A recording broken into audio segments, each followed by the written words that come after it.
Tövsiyemizi devamlaştırımız hürmetli vatandaş. Bugün Çiğsağ 2019 yıl 6. ayının 20. günü haftaki şembe endeki mavzumunda Amerika Cumhur sohbeti.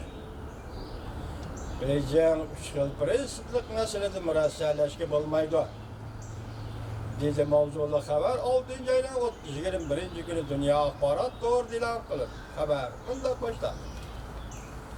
Cumhur'un reis Xi Jinping ile Amerika Koşmuş Ştatlarının prezidenti Trump, Muşa ayının ahırda Japonya'da Osaka'da sohbet ötküzüdü. Lakin Cumhur 20. günü munda görsetti. Amerika əməldarlarının məsələl qilish pozisiyası boyunca Amerika Cumhur Savdo söhbetini asli keltirishni ümid qilamiz. Reuters xabar qilib munda ko'rsatdi. Amerika Qo'shma Shtatlari amaldorlari o'tgan oyda Cumhur va'dasida yenib oldi. Keng ko'lamli savdo kelishimi imzolash tartibini yemirilishga elib keldi deb aytdi. Xi Jinping tashabbuskorlik bilan 18. günü Prezident Trump'a telefon berib ishga taraf Yaponiyaga berib Osakada o'tkaziladigan 20 davlat yig'ini mezgilida suhbat o'tkazadiganligini dalillab ikki taraf yarışadigan umid kuch-qo'llari paydo bo'ldi. Cumhur Savdo Ministerligining bayonotchisi Goping mundaq ikki taraf savdo suhbat vakilleri ikki davlat boshliqlarining ko'rsatmasi bo'yicha aloqalashadi. Ikki tarafning barobar suhbat qurish orqali masala hal qilishiga zo'r sharoit va kayfiyat yaratishni umid qiladi. Cumhur Amerika o'rtasida o'tgan savdo urushi boshlandi. Butun yer sharida ta'minlash liniyalari qalaymiqoblashib ketdi.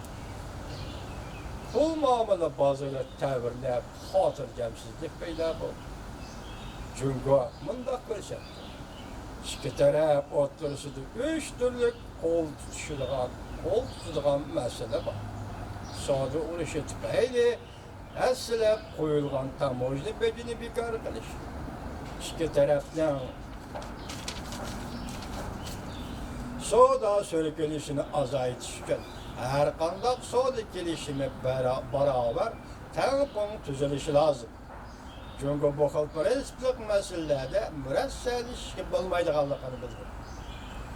Garchi shundoq bo'lsin, Osaka suhbati qurilma xarakterlik iqtisodiy islohot, ijro qilish, nazorat qilish, aqliy mulk huquqini qo'llash hamda bozorda echib etish masalalari bo'yicha kelishim imzolaydigan mumkinlikka umidvorlik bilan qarashga bo'ladi.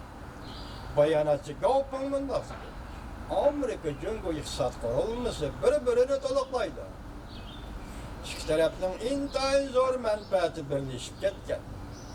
Ikki tarafning barobar suhbatlashish orqali o'zaro ko'ngil bo'ladigan masalalarga e'tibor beradiganlar bo'lsa, ikki taraf masalani muvofiq hal qilishdan choralarini topalaydi.